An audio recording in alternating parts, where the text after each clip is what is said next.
Salutations frères et sœurs, toujours le frère Zvonko dans la continuation des messages. Disciples de Zulu Lassan, par la manifestation de la grâce de Loba, l'unique créateur.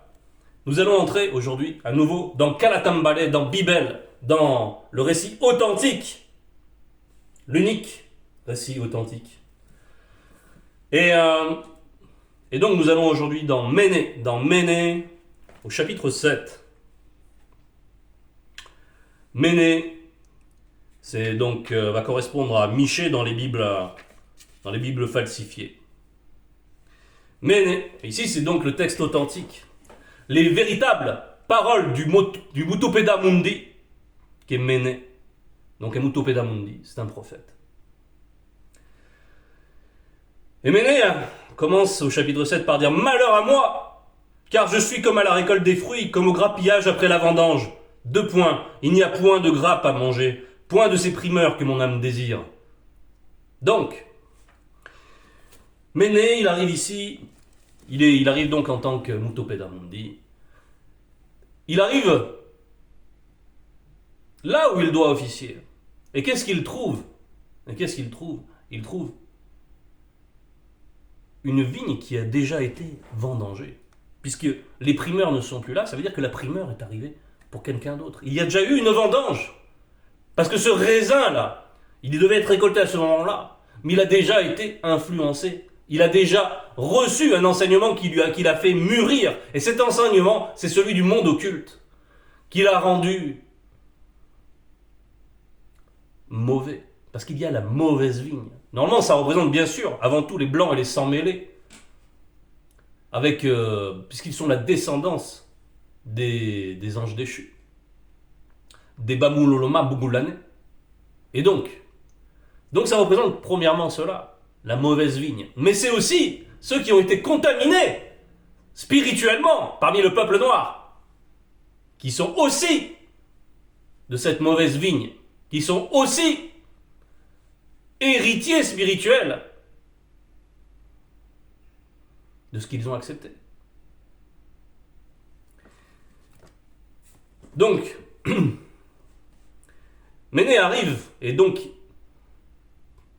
déçu par ce spectacle, parce qu'au lieu de trouver des bons fruits, au lieu de trouver cela, il voit qu'il reste plus grand chose. Il voit qu'il n'y a pas cette réceptivité dans le peuple. Le peuple est dans un très mauvais état.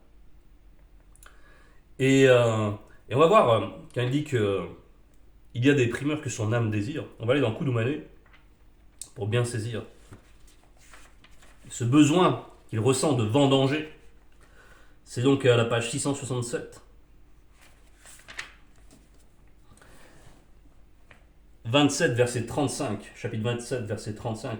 Et là, c'est Joki Sabé qui parle à ses apôtres et qui leur dit « Ma nourriture première est de faire la manifestation de la volonté de celui qui m'a envoyé et d'accomplir son œuvre manifestée. » Donc, Méné, il est venu pour cela.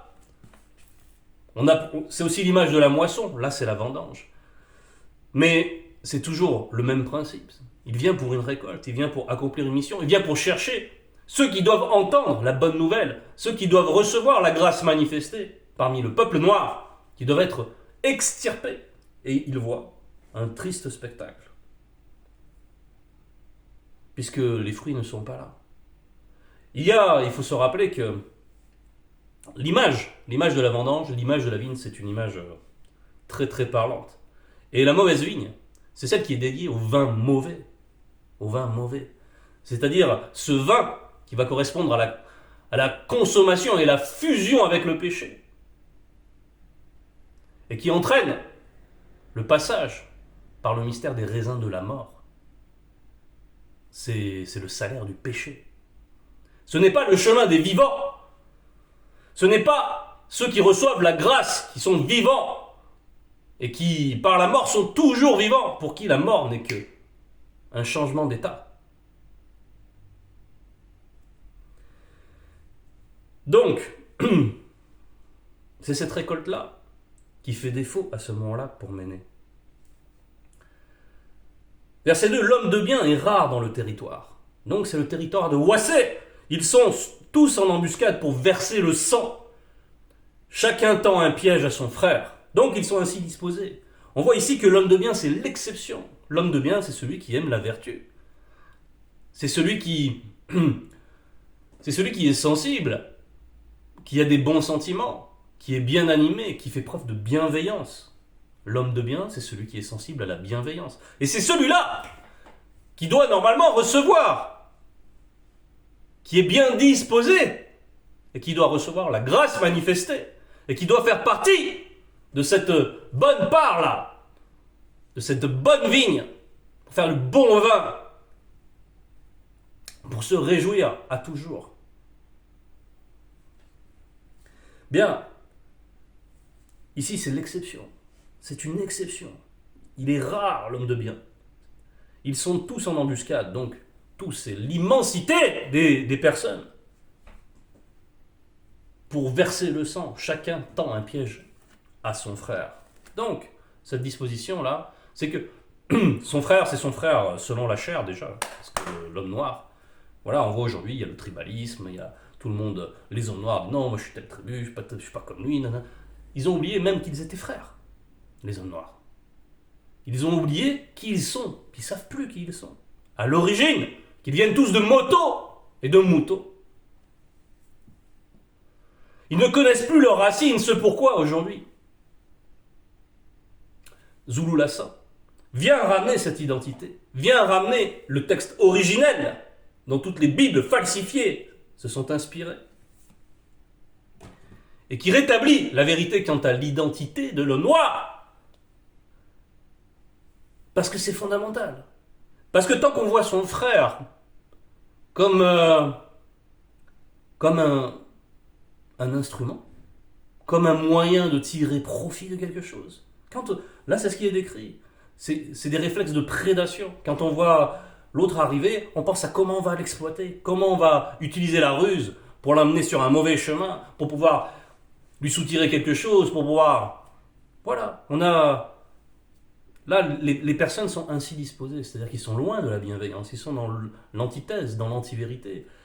Et en cela, ils se pensent intelligents. C'est ainsi, les hommes qui sont pleins de malice se pensent intelligents. Et ils sont tellement loin de l'intelligence. Ils sont tellement loin. Ils pensent que parce qu'ils sont rusés, parce qu'ils savent tromper leur prochain, ils sont intelligents. Ils sont donc à l'opposé des vertus. Et quand on regarde, aujourd'hui, là, l'état des lieux que fait Ménet nous parle aussi de notre présent, bien entendu. C'est pour ça qu'aujourd'hui nous sommes là. Regardez comment les gens sont disposés. Ils ont accepté toutes sortes de mauvaises croyances qui les rendent hypocrites. Premièrement, hypocrites. Ils ont l'habitude de simuler les bons sentiments, de simuler les bonnes dispositions, en fonction du qu'en dira-t-on, en fonction du regard des gens. Et puis par derrière, ils font leurs petites affaires. On voit aussi la médiocrité généralisée. On voit aussi comment, bien sûr, les lois contre nature sont véhiculées et comment, dans certains endroits, elles sont acceptées. Mais bon, il y a aussi, heureusement, par la manifestation de la grâce, un réveil qui est lié à la présence de notre Mouledi Zoulou Lassan en cette époque. Il faut qu'il y ait une rencontre. Et elle se produit. Bref. Verset 3. Leurs mains sont habiles à faire le mal. Le prince non initié a des exigences. Le juge corrompu réclame un salaire malhonnête. Le grand manifeste son avidité et ils font ainsi cause commune. Leurs mains sont habiles à faire le mal. C'est-à-dire qu'ils ont développé des techniques. Les mains, bien sûr, ça représente les œuvres, mais ils ont développé des capacités. Donc on a parlé de la ruse, ils ont développé une intelligence perverse, mais sophistiquée, comme celle que peut avoir par exemple le jadis. Satan. Il a une intellection qui est corrompue, qui est pervertie. Mais il ne faut pas sous-estimer ses adversaires, n'est-ce pas? C'est pour ça qu'on doit faire tout avec sagesse. Nous aussi, nous sommes dans un contexte, là, dans le quotidien, dans nos relations, on voit bien que les gens sont quand même généralement assez mal disposés, qu'ils sont perturbés, qu'ils savent plus où ils vont, ils sont dans la confusion, à minima, et qu'ils acceptent de plus en plus la corruption, parce que leurs élites sont corrompues. Et ça, c'est valable même là, sur le sol d'Europe.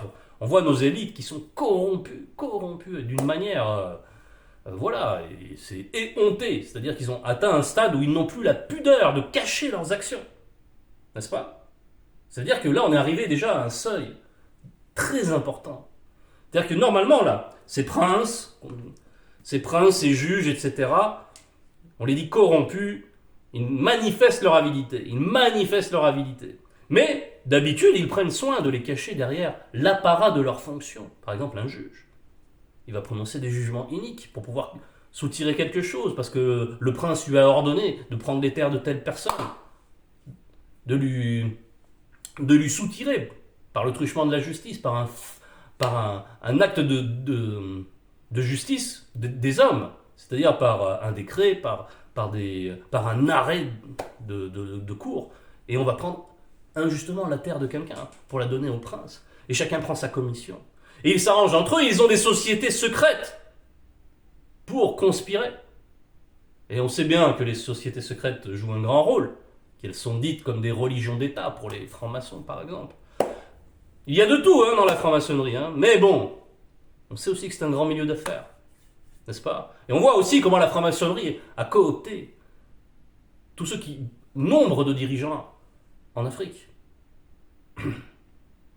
Donc ils ont un registre commun, ils ont des croyances communes, ils ont des relations, des intellections, un conseil, n'est-ce pas? Et tout ça, c'est pour satisfaire leur avidité. C'est-à-dire que normalement, ces gens-là sont les gardiens du peuple, ils sont les garants de la justice. Et le peuple voit bien comment ils se comportent. Il voit bien cette avidité, puisqu'elle est manifestée. Et ça, ils le voient. Et ils sont enseignés par là même à ne plus croire à la vertu, à ne plus s'accrocher à la bienveillance. Et ils acceptent de ressembler à ceux qui les dirigent. Et la corruption devient généralisée. Et il y a bien sûr quelques exceptions. Aujourd'hui, toi qui m'écoutes, es-tu une exception? Aimes-tu la vérité? Aimes-tu la justice? Parce que aujourd'hui, elle est manifestée dans l'enseignement de Zulu Lassan. Donc on s'adresse à toi. Es-tu un être exceptionnel? Apprends à te connaître. Peut-être que tu ne le sais pas encore que tu es un être exceptionnel. Mais Zulu Lassan peut t'enseigner qui tu es, véritablement. Surtout toi, l'homme noir, qui écoute cela, qui est normalement prédisposé par la génétique à recevoir la lumière spirituelle. Donc, on est dans un contexte, là, de corruption généralisée. On va aller dans Méné 3, versets 1, 2, pour juste étayer l'état d'esprit de ceux qui dirigent ainsi. Méné 3, versets 1 et 2.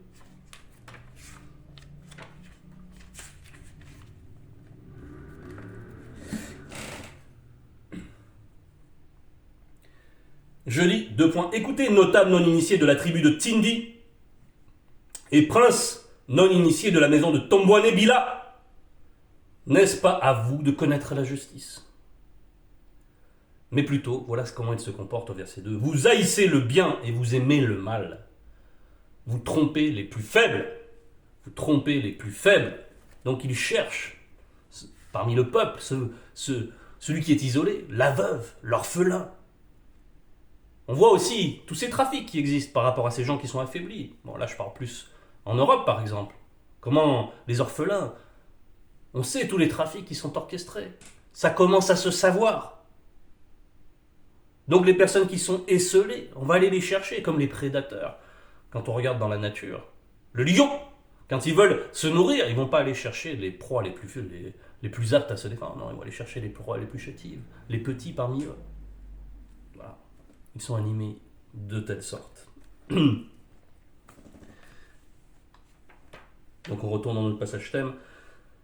Verset 4, le meilleur d'entre eux est comme une ronce, le plus droit pire qu'un buisson d'épines. Donc là, ce sont des productions tranchantes, désordonnées, celles qui sont évoquées dans Bémothédie 3, verset 18. Mais on ne va pas y aller de toute façon. Ça représente donc la mauvaise semence, celle qui n'était pas à l'origine. Celle qui n'était pas à l'origine, avant la chute. Avant la chute. Ces productions n'existaient pas. Mais il y a eu cette altération. Et donc, on dit ici que le meilleur d'entre eux, là, de ces princes, de ces notables, est comme une ronce, le plus droit parmi, le plus droit, pire qu'un buisson d'épines. Donc, c'est des gens qui sont nocifs, nocifs.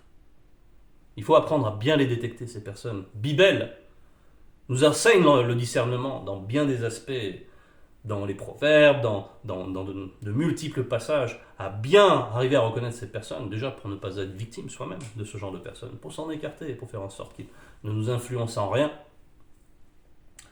Donc, le jour annoncé par tes prophètes, ton châtiment approche.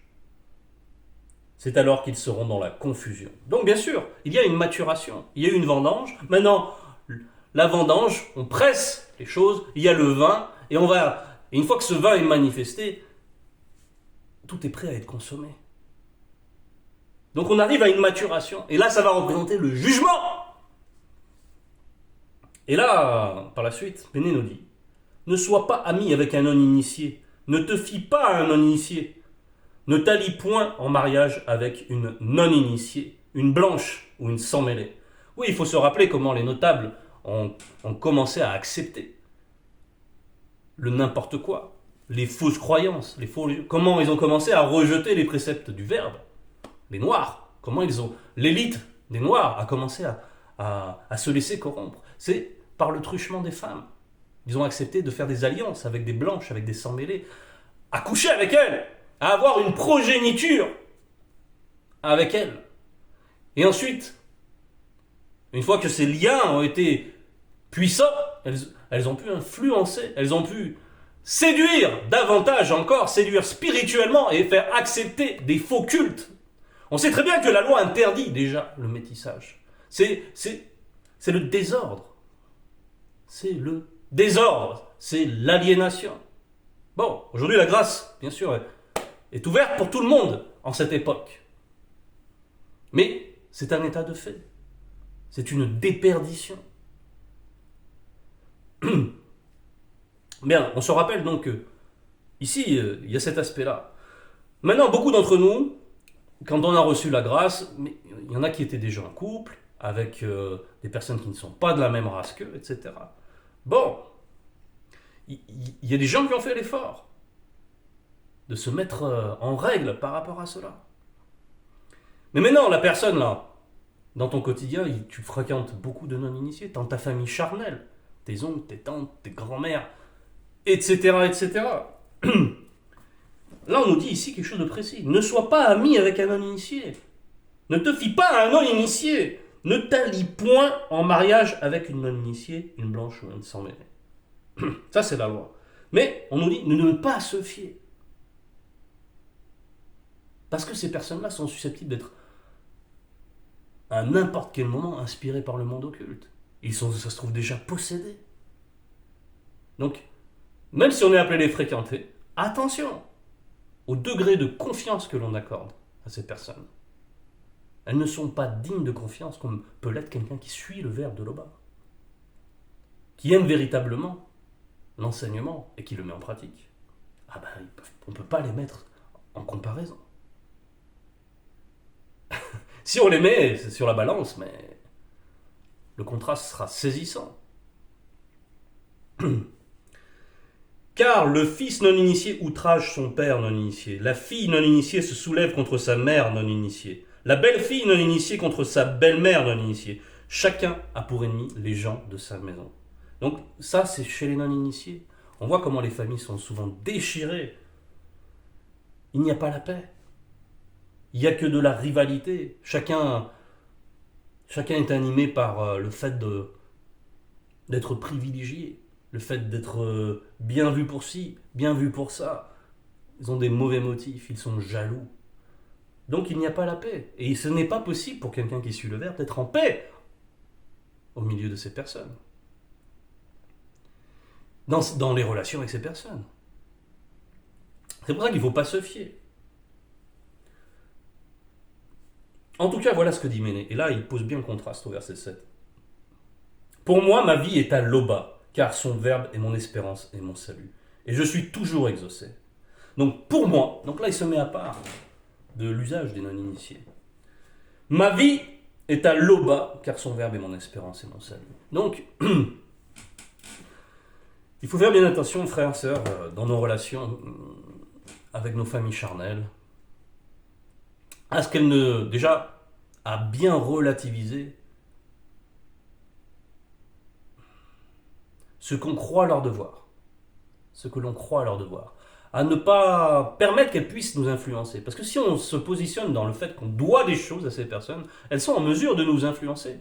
Et généralement, ces familles ne se privent pas de toujours augmenter les fardeaux, les responsabilités, et nous dire tu dois faire ça, tu dois faire ça, on a besoin de ça, il faut te dépêcher, nanana, il faut aller là-bas. Ils ont toujours des choses à vous faire faire, à nous faire faire. Bien, il faut être dans la conscience de Méné. Pour moi, il ne faut pas... Ces gens-là, s'ils ont des mauvaises œuvres, s'ils sont mal animés, s'ils cherchent à profiter de nous, pourquoi accepter leur joug, leur fardeau et leur joug du coup? Si on accepte leur fardeau, on accepte leur joug. Qui sont-ils? Et on voit comment ces gens-là sont ennemis les uns des autres, au sein même de leur famille. C'est des rivalités qui vont très loin, des fois même tellement loin que ça en finit par venir aux mains, à la machette, quand il s'agit d'héritage, etc. Eux aussi, ils sont avides. Ils ont reçu cet enseignement. Donc il faut se préserver, nous qui sommes dans le Verbe, par rapport à cette avidité. Il ne faut pas accepter d'être exposé. Si on voit que ces personnes sont pertinemment nocives, mais pourquoi? Pourquoi continuer à accepter de les fréquenter, tout simplement? Verset 8, ne te réjouis pas à mon sujet, mon ennemi. Car si je suis tombé, je me relèverai. Si je suis assis dans les ténèbres, le verbe de l'aube sera ma lumière. Mon ennemi verra la puissance du verbe de l'aube se manifester en moi et sera couvert de honte. Lui qui me disait « Où est l'aube, ton souverain ?» Ah, ça c'est souvent comme ça. Donc on a affaire à ça, c'est ce que nous vivons, frères et sœurs, souvent, avec nos familles charnelles. Quand on leur parle, on témoigne du verbe. Ils veulent même pas écouter. Ils veulent même pas, parce que ça les intéresse pas. Ils veulent pas être convertis. La lumière, ils n'aiment pas ça. Ils veulent continuer avec leur fausse religion, parce que ça leur permet de continuer à faire n'importe quoi. À se comporter selon leur travers. À ne pas faire l'effort. À ne pas accepter la sanctification véritable. Par contre, aller faire du n'importe quoi dans l'église, ramper par terre, simuler toutes sortes de comportements fous, délirants, ça leur convient, cette théâtralité, le contrat de on va au culte et puis on est béni parce qu'on a écouté le pasteur qui raconte, qui déblatère du n'importe quoi, qui ne sait pas ce qu'il dit, qui n'a pas de consistance. Et voilà, ils continuent dans leur cursus et ils sont bloqués là-dedans et ils continuent à faire du n'importe quoi dans leur vie et ils vont de pire en pire en pire et on les voit se décrépir, on les voit se détériorer et quand on les voit, si vraiment nous, on cherche la vérité et la justice, ça nous peine parce qu'on se sent toujours attaché à eux. Ça nous peine parce qu'on est toujours, on est là et on se sent solidaire, alors on est là avec eux et on supporte, et on les voit se détériorer, et on voit qu'ils ne veulent jamais entendre parler du verbe. Et pourtant, alors qu'est-ce qu'on fait avec eux? Qu'est-ce qu'on fait avec eux? Et quand il nous arrive un trouble, alors ils font « Alors, il est où ton loba ?» Comme c'est dit là. Puisqu'ils sont nos ennemis, puisque notre témoignage les irrite, les dérange, ils deviennent nos ennemis, ceux qui étaient nos proches. Alors, comment on fait dans ce cas-là? Bon, moi je peux témoigner. J'avais demandé d'être éclairé. C'est ce qui est dit là, à la fin du verset 9. Mes yeux se réjouiront spirituellement à la vue de Mutatedi. Donc Mutatedi, c'est l'entité qui guide et qui intronise les initiés. Alors, il sera foulé aux pieds comme du limon des rues. Donc celui-ci, c'est mon ennemi. Donc ceux qui, dans nos familles, là on nous parle des yeux, hein, on parle des yeux de l'esprit. Là, quand on voit une entité, c'est avec les yeux de l'esprit. Mais les yeux, c'est pour voir. Maintenant, quand on n'a pas encore atteint ce stade, il y a d'autres stades. Il y a le discernement. Et c'est ce que j'avais fait. Moi, je vais profiter de mon témoignage qui est un bon exemple dans le message. J'étais assez attaché à ma famille. Et j'allais les voir. Mais à chaque fois que j'allais les voir, je les trouvais qu'ils s'empiraient, comme je vous le disais. Ils se détérioraient, même physiquement, hein, même physiquement, leur visage, leurs traits de visage. On dirait que certains vieillissaient à une vitesse presque difficile à concevoir. Et la lumière qui subsistait encore en eux, elle ne faisait que s'amoindrir. En même temps, ils ne veulent jamais entendre parler du message. Ils ne veulent jamais entendre parler des choses. Par contre, ils veulent faire bonne chère avec vous. Ils veulent que vous veniez à leur table. Ils veulent que vous festoyiez comme ça. Et puis après, quand ils ont bien bu, du vin mauvais. Car qu'ils sont... C'est pas qu'on n'ait pas le droit de boire du vin. Hein, mais eux, ils s'imbibent. Ils atteignent un degré comme ça où ils commencent à être enivrés. Et là, leur mauvais fond ressort. Ils deviennent moqueurs. Ils deviennent acerbes. Ils ont des paroles qui piquent. Ils ressemblent à ces ronces qu'on a vues, à cette mauvaise production. Ils sont là pour essayer de nous déstabiliser dans la foi, pour nous faire douter qu'on a pris le bon chemin.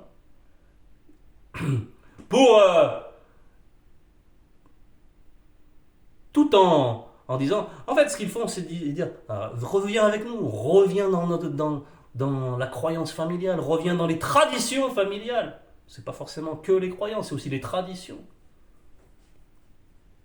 Et il y a un combat qui se joue.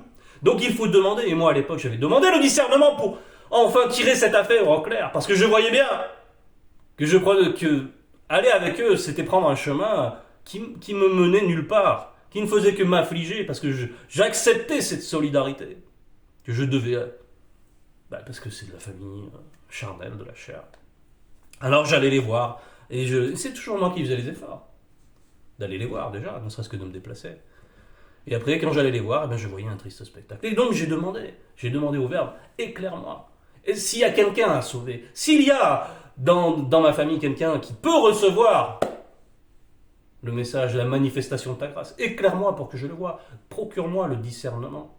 Donc, je n'ai pas encore les yeux de l'esprit ouverts, mais je peux avoir ce fruit du mundi, le discernement. Donc il faut demander l'assistance du Verbe. Et il m'a été donné de voir, quand j'avais bien prié pour ça, et quand cette occasion s'est présentée, il y a eu un moment, c'était très très parlant, les esprits les agitaient ce jour-là. Et j'ai bien vu que je perdais mon temps avec eux. Ils n'avaient aucune envie de s'approcher de la vérité, de la lumière, de l'enseignement de Zulula. Et que j'allais perdre mon temps, mon énergie avec ces personnes en vain. Parce que si... Qu'est-ce qu'on s'apporte? Oui, on peut changer un repas et après. Qu'est-ce qu'on s'apporte les uns les autres? Nous ne sommes d'accord sur rien. Et quand on est avec eux, on ne peut même pas partager ce qui est le plus important pour nous. Et donc on se sent comme des étrangers au milieu de nos familles. Alors pourquoi rester? Il faut tirer la conclusion si ces gens deviennent nocifs. Parce qu'il y a des gens qui deviennent nocifs dans nos familles, qui deviennent nos ennemis. C'est ce dont on nous parle. Et il ne faut pas que cela nous affecte. Il ne faut pas que cela nous désoriente. Non. On a une famille spirituelle. On a une vocation spirituelle. Et on a notre tété. Donc, sachons où va notre allégeance, frères et sœurs. Sachons-le profondément. Soyons forts de cela. Car c'est en vertu de ce lien que nous sommes les enfants de Tété. C'était le message, frères et sœurs. Toute gloire à l'Oba.